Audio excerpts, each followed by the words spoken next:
Bienvenidos a nuestro podcast La Biblia en un año, día 354. El tema de hoy, tu rey.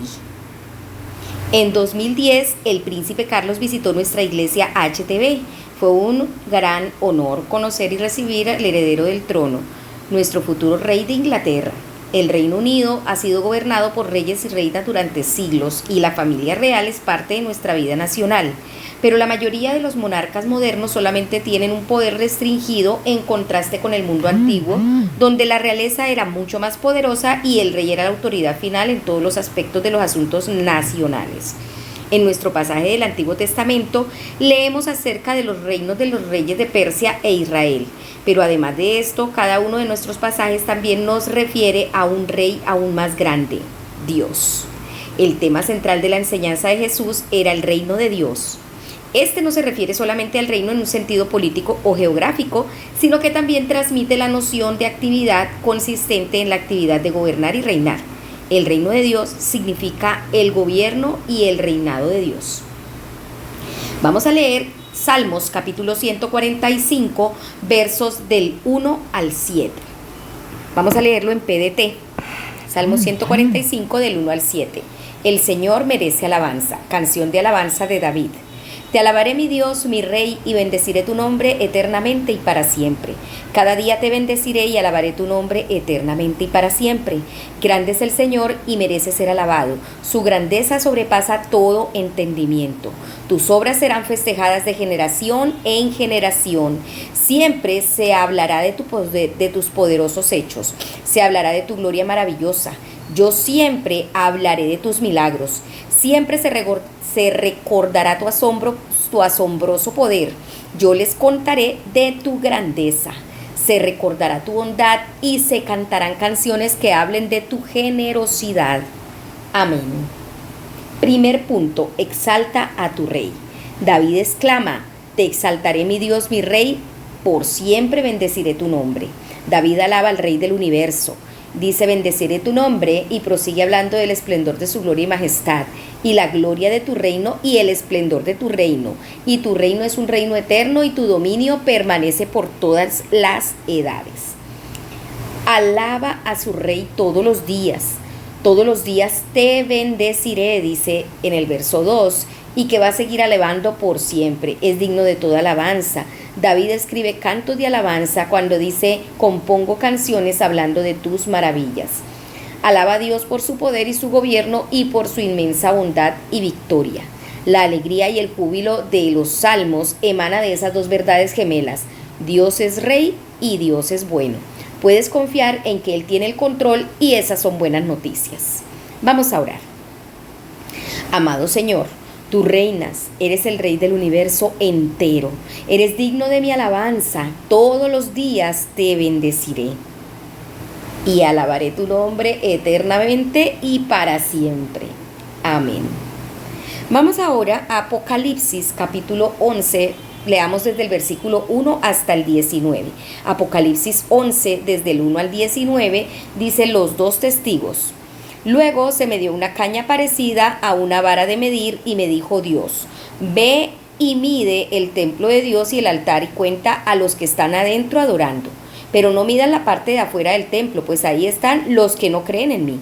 Ellos pisotearán la ciudad santa durante 42 meses. Yo les daré poder a mis testigos. Ellos profetizarán durante 1260 días vestidos de luto. Estos testigos son los dos olivos y las dos lámparas que están ante el Señor de la tierra. Si alguien trata de hacerles daño a los dos testigos, ellos lo matarán con el fuego que sale de su boca y que consume a sus enemigos. Estos testigos tienen el poder de evitar que llueva mientras profetizan. También tienen el poder de hacer que el agua se convierta en sangre y de enviar toda clase de desastres sobre la tierra cuando ellos quieran. Cuando los dos testigos terminen de dar su mensaje, la bestia que sale del abismo los atacará, los vencerá y los matará. Sus cuerpos quedarán tendidos en las calles de la gran ciudad, simbólicamente llamada Sodoma y Egipto, donde su Señor fue crucificado. Gente de todas las razas, grupos, lenguas y naciones irá a ver los cuerpos de los dos testigos durante 3 días y medio y se negarán a enterrarlos. Los habitantes de la tierra estarán felices por su muerte, harán fiestas y se darán regalos porque estos dos profetas los atormentaban. Pero después de los 3 días y medio, Dios le dio de nuevo vida a los profetas y ellos resucitaron. Los que los vieron se asustaron mucho. Los dos profetas oyeron una fuerte voz desde el cielo que les decía: suban acá. Ellos subieron al cielo y sus enemigos los vieron irse. En ese preciso momento hubo un gran terremoto y la 10ª parte de la ciudad se derrumbó, dejando 7,000 personas muertas. Los demás quedaron muy asustados y alabaron a Dios que está en el cielo. Ya pasó el segundo gran desastre, pero pronto llegará el tercero, la 7ª trompeta. El 7º ángel tocó la trompeta y se oyeron fuertes voces que decían: el reino del mundo es ahora el reino de nuestro Señor y de su Mesías, y Él reinará por siempre. Luego los 24 ancianos que estaban sentados en sus tronos ante Dios se inclinaron hasta el suelo y lo adoraron diciendo: te damos gracias, Señor Dios Todopoderoso. Tú eres el que es y ha sido por siempre. Te damos gracias porque hiciste uso de tu gran poder y comenzaste a gobernar. Los que no creen en ti se enojarán, pero ahora ha llegado el momento de tu ira. Ahora es el momento de juzgar a los muertos. Es el momento de recompensar a tus siervos los profetas y de recompensar a tu pueblo santo, a los que te respetan, tanto grandes como pequeños. Es tiempo de destruir a los que destruyen la tierra. Entonces se abrió el templo de Dios en el cielo y dentro de él se veía el cofre del pacto. Hubo rayos, ruidos, truenos, un terremoto y una gran tormenta. Segundo punto, espera en tu rey. ¿Por qué es tan trabajosa la vida? ¿Por qué continúan sufriendo los inocentes? ¿Tendrían que ser siempre así? ¿Tendrá fin nuestro sufrimiento? ¿Hay alguna esperanza? ¿Cómo será el futuro? Podemos echar un vistazo a cómo será el futuro cuando Jesús regrese y el reino del mundo sea transformado en el reino de nuestro Dios y su Mesías, quien reinará por los siglos de los siglos, como lo dice el verso 15. Jesús vino a proclamar el reino de Dios. En un sentido, el reino sucedía ahora y en otro sentido, todavía no. La realidad presente del reino de Dios se mostró en todo lo que Jesús hizo en su ministerio. El reinado y dominio de Dios se muestra por la supresión del mal. La inauguración del reino de Dios se manifiesta en la sanación de los enfermos, la expulsión de los demonios y el perdón de los pecados. Por otro lado, el aspecto futuro del reino de Dios se evidenció mediante Jesús. Él enseñó a sus discípulos a orar en Mateo 6:10 cuando dijo: venga tu reino. Habla de la cosecha al fin del mundo.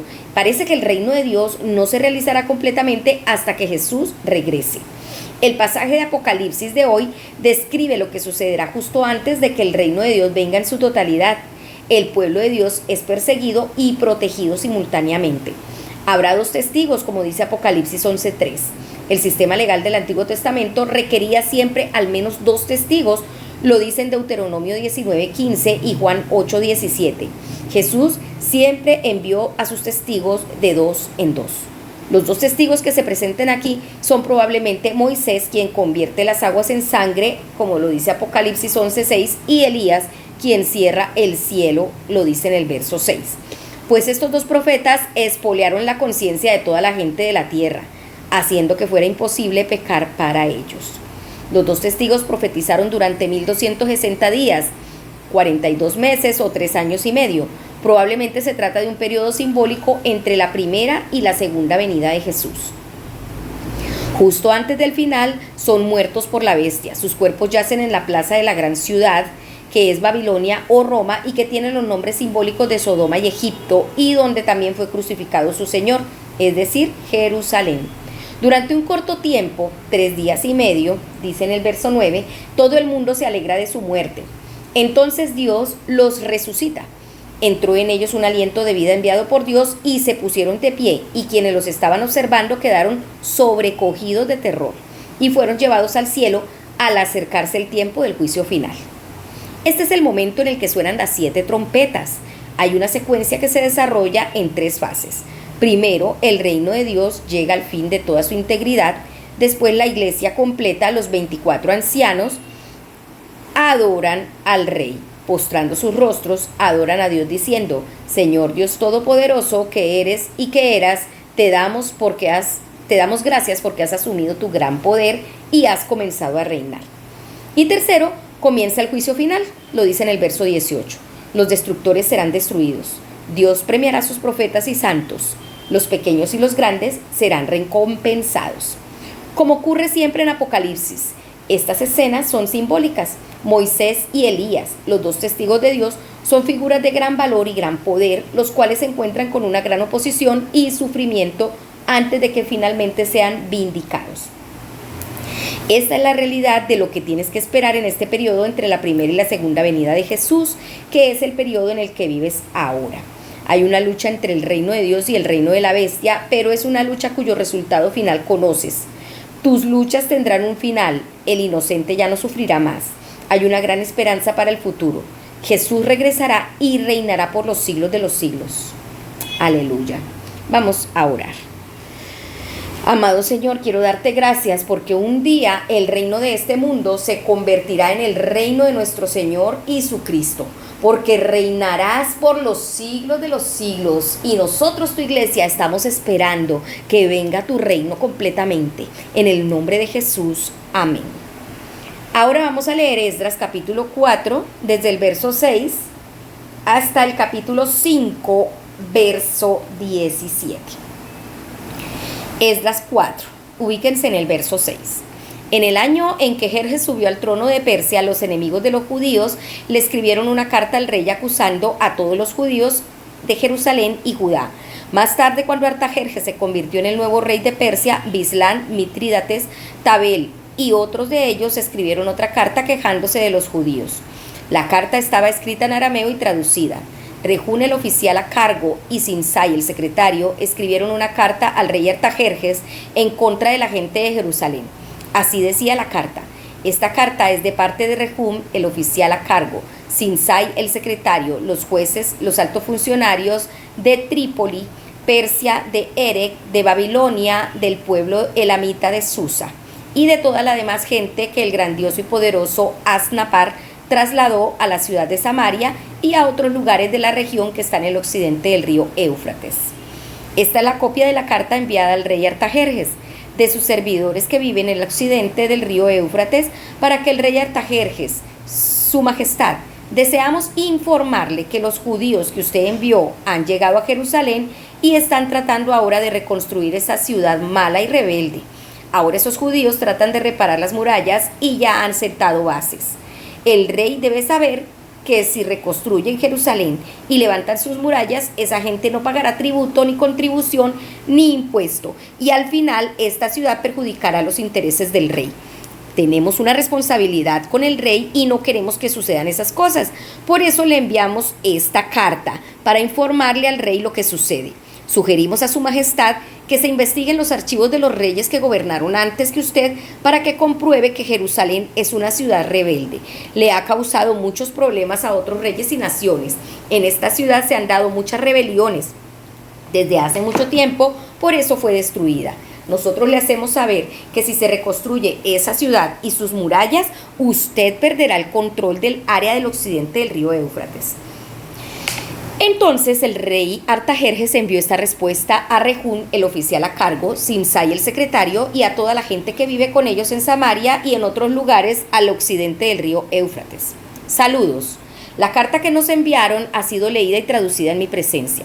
Di la orden de buscar los archivos de los reyes anteriores a mí y hemos encontrado que Jerusalén tiene una larga historia de rebelión contra los reyes. Jerusalén ha sido un lugar en el que las rebeliones y las revueltas se han dado con frecuencia, pero hubo también en Jerusalén reyes poderosos que controlaron a Jerusalén y a toda la provincia del occidente del río Éufrates. A ellos se les pagaban tributos, impuestos y rentas. Así que autorizo que se escriba un decreto para que los judíos detengan la reconstrucción de Jerusalén hasta nueva orden. Sean muy cuidadosos con ese asunto para que el problema no pase a mayores. No quiero que los intereses reales salgan perjudicados. Una copia de la carta que envió el rey Artajerjes fue leída ante Rehum, Simsai y el secretario y la gente que los acompañaba. Inmediatamente ellos se la comunicaron a los judíos en Jerusalén y por la fuerza los obligaron a detener la construcción. El trabajo en el templo de Dios en Jerusalén se suspendió y no se reinició sino hasta el segundo año del reinado de Darío en Persia. Capítulo 5 de Esdras. En esa época los profetas Ageo y Zacarías, hijo de Ido, comenzaron a profetizar a los judíos de Jerusalén y Judá en el nombre de Dios de Israel que estaba con ellos. Entonces Zorobabel, hijo de Salatiel, y Jesúa, hijo de Josadac, comenzaron de nuevo a reconstruir el templo de Jerusalén y los profetas de Dios estaban con ellos apoyándolos. En esa época, Tatenai era quien gobernaba el área occidental del río Éufrates. Tatenai, Setar, Boznai y los hombres que los acompañaban fueron a ver a Zorobabel, a Jesúa y a los otros que estaban en la construcción y les preguntaron: ¿quién les dio autorización para construir este templo? ¿Quién les dio el permiso para terminar el edificio? ¿Cuáles son los nombres de los hombres que están construyendo este edificio? Pero Dios estaba protegiendo a los líderes judíos, así que Tatenai y sus acompañantes no pudieron detener el trabajo de los judíos. Los trabajadores siguieron con su labor mientras que se enviaba un reporte al rey Darío. Todos continuaron trabajando hasta que el rey envió su respuesta. Tatenai, el gobernador del área occidental del río Éufrates, Setar, Boznai y la gente importante que los acompañaban enviaron una carta al rey Darío. Esta es la copia de la carta. Al rey Darío, cordial saludo. Su Majestad, debe saber que fuimos a la provincia de Judá y al templo del gran Dios. La gente de Judá está reconstruyendo ese templo con piedras labradas. Están colocando vigas de madera en las paredes y están trabajando ardua y cuidadosamente. La construcción está avanzando rápidamente y pronto concluirá. Les preguntamos a los líderes quién los había autorizado a construir ese templo y a terminar ese edificio. También les preguntamos sus nombres para enviarlos por escrito y que usted sepa quiénes son. Esta es la respuesta que nos dieron. Somos los servidores del Dios del cielo y de la tierra. Estamos reconstruyendo el templo que un gran rey de Israel reconstruyó y terminó hace muchos años. Pero nuestros antepasados hicieron enojar al Dios del cielo y por eso Dios los entregó a Nabucodonosor, rey de Babilonia, quien destruyó este templo y los llevó prisioneros a Babilonia. Pero en el primer año del reinado de Ciro en Babilonia, el rey Ciro hizo un decreto para permitir que el templo de Dios fuera reconstruido. El rey Ciro hizo traer del templo del dios de Babilonia todos los objetos de oro y plata que Nabucodonosor había sacado del templo de Jerusalén y había llevado al templo de Babilonia. El rey Ciro entregó esos objetos de oro y plata a Sesbazar, a quien había nombrado como gobernador. El rey Ciro le dijo a Sesbazar: toma estos objetos de oro y plata y llévalos de regreso al templo de Jerusalén.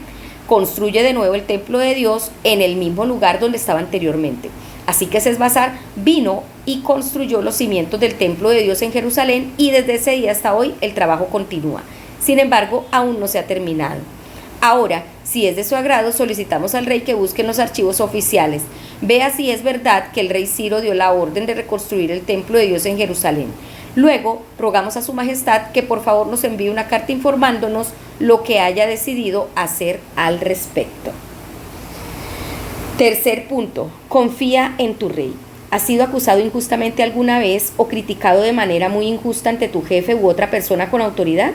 ¿Has sentido alguna vez que la obra de Dios estaba siendo obstaculizada o incluso detenida por la oposición, por la administración local, tu jefe en el trabajo o por otros con autoridad?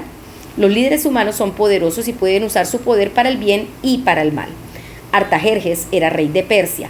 Recibió la que podía ser descrita como una de esas temidas cartas. Era una misiva de aquellos que se oponían a Dios. Estaba llena de adulaciones, medias verdades e incluso mentiras. Los autores de la carta intentaron hacerlo sonar como si estuvieran siendo de mucha ayuda para el rey. Cuando dijo en el verso 12 y 13, sepa su majestad, y describen a Jerusalén como una ciudad rebelde y perversa. En ese entonces como ahora, el dinero tenía un poder desproporcionado y la amenaza de que no pagarían sus tributos ni impuestos ni contribución alguna, lo cual sería perjudicial para el tesoro real, era poderosa, igual que la sugerencia de que el rey sería deshonrado por aquella ciudad rebelde y problemática. El resultado es que la obra de la reconstrucción del templo y de Jerusalén se suspendió. Si estás del lado donde se reciben hostilidades así, da mucho ánimo saber que no eres el único que recibes cartas de acusación, de gente que se siente amenazada y querría detener la obra. Sabemos que al final ninguna oposición así puede triunfar si Dios está tras los planes, pero la oposición puede hacer que las cosas se estanquen y hacer que el trabajo se suspenda. Al final, aquellos acusadores no tuvieron éxito, otro rey surgió y se nos dice que Dios velaba por los dirigentes. Al rey Darío le fue enviado un informe favorable. Este mencionaba a un gran rey de Israel que construyó y terminó el templo, así como el permiso dado por Ciro, el rey de Babilonia. En última instancia, puedes confiar en el gobierno soberano de Dios. En las manos del Señor, el corazón del rey es como un río. Sigue el curso del Señor que el Señor le ha trazado, dice Proverbio 21:1. No pongas tu confianza última en líderes humanos. Confía en tu Dios, tu Rey. Los líderes humanos van y vienen. Algunos son buenos, otros son malos, pero Dios tiene el control último de la historia. Amén. Y le damos gloria a Dios por eso. Vamos a orar. Amado Señor, quiero darte gracias porque todo reinado verdadero apunta en última instancia a tu realeza. Tú eres mi Dios, tú eres mi Rey. Oro para que vea avanzar tu reino en mi vecindario, en mi barrio, en mi ciudad, en la iglesia, en mi nación, Señor, en el mundo entero. Que venga tu reino a nuestras vidas. Te lo pedimos en el nombre poderoso de Jesús. Amén. La pastora Pipa añade, Salmo 145, verso 4. Cada generación celebrará tus obras y proclamará tus proezas. Tenemos la responsabilidad de transmitir el Evangelio a la próxima generación y de contar las historias de las extraordinarias cosas que Dios ha hecho en nuestras vidas. Amén. Recordemos que este devocional fue escrito por el pastor Nicky Gumbel de la iglesia HTV en Londres y la voz de este podcast es de Marisol Rojas. Que el Señor les bendiga.